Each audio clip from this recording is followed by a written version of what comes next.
Pernahkah anda terfikir dari mana datangnya rim motosikal anda? Adakah ia jatuh dari langit seperti meteorit? Tidak.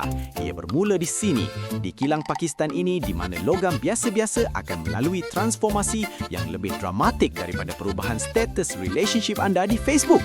Saksikan proses peleburan ini. Mereka tidak menggunakan dapur gas biasa, tuan-tuan dan puan-puan.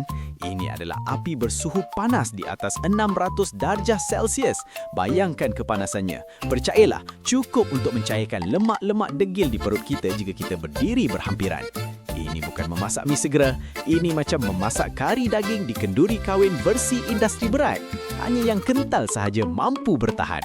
Selepas logam itu mencair menjadi cecair oring yang kelihatan sangat tempting, ia dituangkan ke dalam acuan rahsia. Ini bukan acuan kek cawan, ini acuan untuk melahirkan sebuah besi yang akan mengharungi hiru pikuk jalan raya. Tengok cara mereka tuang tu, penuh teliti, macam tuang kuah sate kat pinggan makan kita. Fasa seterusnya adalah proses penyejukan. Saksikan asap yang berkepul-kepul ini seperti sedang menyaksikan konsert rock kapak. Logam yang panas membara tadi direndam ke dalam air sejuk. Inilah detik rim itu mula mendapat bentuknya. Berubah dari cecair yang lembik menjadi pepejal yang amat kukuh. Jauh lebih utuh dari janji-janji manis ahli politik tertentu menjelang musim pilihan raya. Kini, rim ini kelihatan agak kasar macam muka baru bangun tidur. Jadi ia perlu melalui proses grooming ekstrim.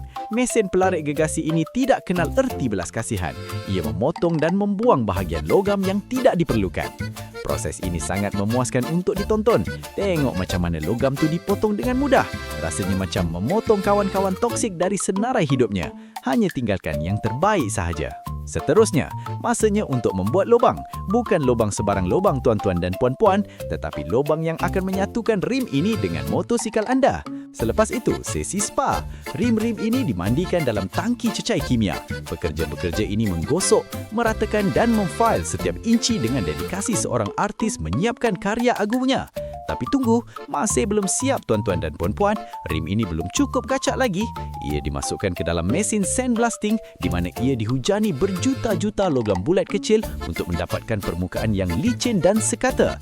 Ini macam proses menanggalkan sel-sel mati pada kulit muka, tapi versi hardcore.